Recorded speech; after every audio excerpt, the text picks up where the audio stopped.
Hi, Kamal. Thanks for making time to meet with us today. It's great to see you. Glad to be here. And we're really enjoying working with you as part of our mentor program at ABRSM. Why don't we just start off by just tell us a little bit about yourself? Okay, so my name's Kemal Yusuf. I'm a composer, and I started writing quite young. I found it for myself when my sister was given a Casio keyboard for Christmas, Right. and she didn't use it, so I snuck in there and used it instead. And I taught myself really for since then, and so since then, I've had sort of a wangled path, I guess, through music, and have arrived at lots of different outlets, but always writing has been at the core. And then I sort of became more formal, I guess, later on when I did a master's at a music college and all of that. Great. We'll get onto all that. I love that idea of a Casio keyboard and your sister. The equivalent for me of that was my brother was playing the clarinet and the flute, which I thought was a bit greedy. So he carried on with the clarinet. I grabbed the flute, and then we carried on. So maybe Balance it out. there's something there about family and actually music at home as well as music outside. And I think part of what we're doing in these films is getting to know you better, and also if someone's watching this thinking about how do I get into composing? What is it to be a composer? So let's go straight in there. Come on, what somebody hearing this? What are your top tips about what is it to be a composer? Hmm. Yeah, so I guess, the a lot of people have, I guess, certain ideas about what a composer does and is. Yeah, For me, a composer is just someone who works with instruments and who writes music for instruments. And those instruments can be digital or acoustic. I guess the makeup of myself, I can speak for myself. I've always been interested in sound. I've always been interested in the way things work together. And so that characteristic comes out in lots of ways, in the way I think, in the way I write, but definitely in my interest in putting music together. And I like to do that in a whole number of ways, with lots of different types of musicians and ensembles, um, and yeah, I'm working with video at the moment, for example. So it's not set in stone, but I guess yep. it's all just putting music together. That's what a composer does. I like that. It's kind of working with instruments, working with sound, working with image. Because there's something, isn't there? I think sometimes we do fall into a trap of thinking a composer is about writing notes on a piece of paper and people interpret it and perform it. Good, and that is one. I guess playing back what you've just said, that's one definition of composing, and you've just opened a door on lots of other definitions of composing. Yeah, definitely. And I know some composers now who don't actually call themselves composers anymore. They call themselves artists because it gives them a broader um, definition of what they actually do, which is lots of different things with music at the core. I Which is think one of the nice. things we're really interested in is, ABRSM, it's best known for its graded music exams, and we curate music and put it in our syllabuses. So therefore, I guess we're promoting performance. We're promoting the idea of pick up this music, have something to say about it, and perform it. And what could we say about that relationship between being a performer and a composer? Are they different? Are they the same? How does that work in your mind? Yeah, I guess that's a really, at the moment, very interesting question for composers because Yeah. I guess we all found ourselves, with no performers at all around us. And some people, I guess, have built up a backlog of commissions that have yet to be performed. Yeah. I actually did the opposite. Um, I started performing, recording myself during lockdown, and using that as compositional material and mashing it up. So at the moment, I guess the key difference is, I guess, the handover. A lot of the time, you hand over music to be performed, and Yeah. so yeah, there's a letting go of the music that takes place, that I think is quite important artistically. But also, if you are performing like I do, then it can be a bit more, I guess, complicated Yeah. because you're constantly working on I guess, the work itself. Yeah. Interesting, isn't it? Because there's a whole history of composers who've if you like, they've had their regular group of performers. You know, Steve Reich Ensemble, for example, is about he'd Yeah, only normally work with his performers. They know him really well. He knows them really well. There's a dynamic. yeah. And the other extreme is a composer writes something, puts it in a score, hands it over to a conductor and says, "There you go, make my music real." They're quite different models, I think.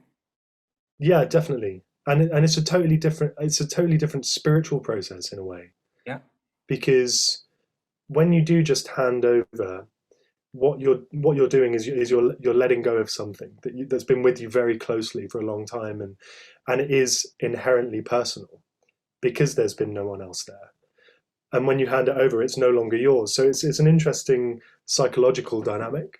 Yeah. And I remember once I was working on a piece for the Bournemouth Symphony Orchestra, and I decided to write a new a new movement like a week before. It was a half an hour piece, and it had choir in it and everything. And so I found myself, instead of posting the parts, I had to go there and take them because it was so at the last minute, because I The ink was wet. wouldn't. Yeah. Yeah, yeah. Yeah. And it Yeah. was like this huge thing psychologically.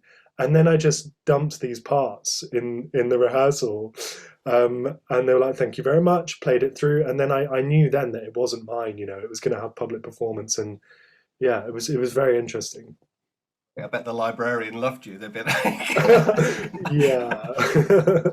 I'm interested, if in writing for ABRSM, there's a potential that, you get a piece that's published in one of our syllabuses, it goes around the world, 93 countries, thousands of people playing it. As a composer, is it interesting, exciting to hear different interpretations of your work, or are you actually sitting there thinking, heck, no, I meant it to sound like this or like that? How Oh does that no, feel? it's so exciting. Yeah, And in fact, I'm really grateful for it because you learn so much from other people performing your work. And particularly, actually, I was writing a string quartet for the Carducci Quartet, and they obviously, super seasoned, commissioned hundreds of yeah. works, and it was really like we became co-artists on it in a way. Um, and the piece was better for it. So I'll always be open to interpretation and things changing. Kind of not and mark that as a message for performers listening to this. That actually, that sense of making a piece your own and having something that you want to say about it, really important and Yeah, liberating for you as a performer. You've just described it. It's exciting and stimulating for the composer. So do it. yeah, Um, Kamal, I was going to ask, to bring it right down to the detail of the mentor program that you've been with us on the last few months. I suppose I'm heading towards you giving us a little bit of feedback about how you found it. And I'm particularly interested in, that balance of a composer with potentially a lot of freedom to write what's driving them and what's really inspiring them, and perhaps what we've been asking you to do, which is actually to write to a very specific brief. The first challenge of which was to write as a piece for grade one piano with a set list of intervals and keys and bar lengths that we think you should work with. So how's it been so far? it has been fascinating, really, because I think in two ways. One, I'm starting to see the industry of educational music, whereas before it was something I worked alongside. Now it feels like I'm right in there, understanding how it actually operates as a sort of industry and machine, which is huge, and hugely important. And when it comes to the composing, is I've never worked in a way that's so prescriptive, and it's been really good because I've been able to look at directly the tools that I have, and it's really put me on. It's put me on a path in a way. Um, I handed in my grade one pieces yesterday, so this is like fresh off the press. Great, well done. And Yeah. thank you. And when I started, I basically recorded myself sitting at the piano and was just playing. And I thought that'll be fine. I'm a pianist, and it definitely was not fine because I've got all of my habits and my level, and so I had to really like change the way I thought.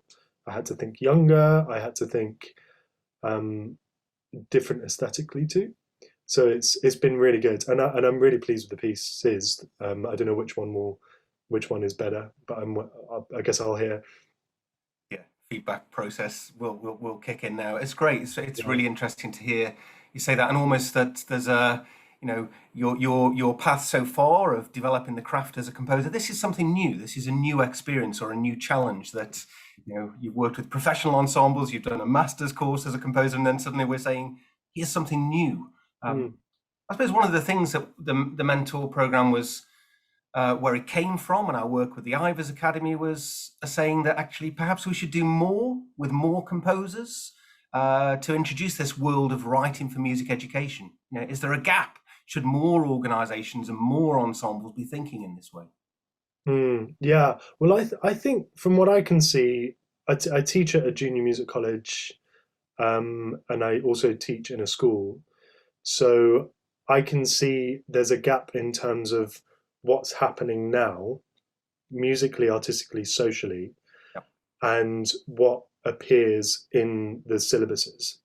And so I think there is a need, yeah, for I guess a catching up or an update Yeah. of what we're really doing, which is vastly different to what has been done.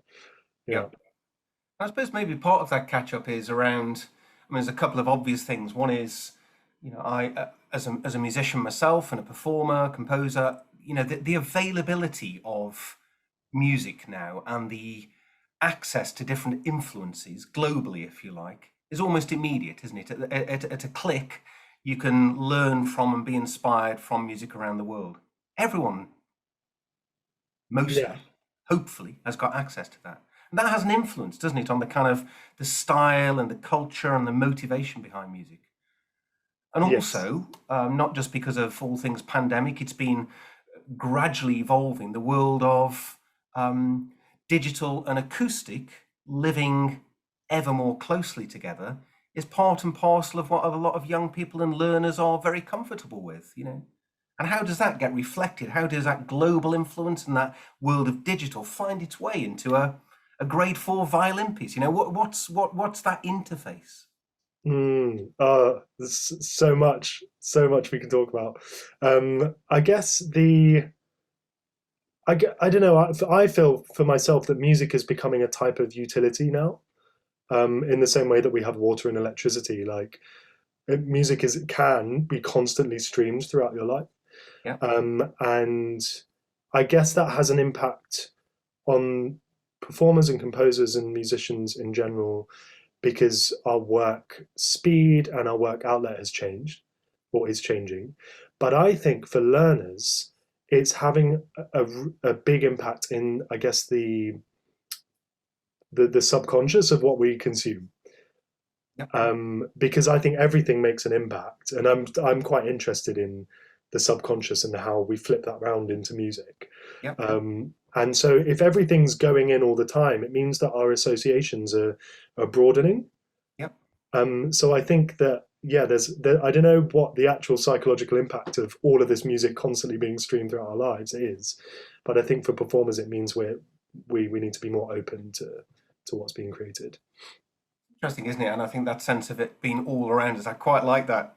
Well, it's kind of a little bit scary, and also I like the description of music as that kind of utility, like gas and electricity. They're constantly available.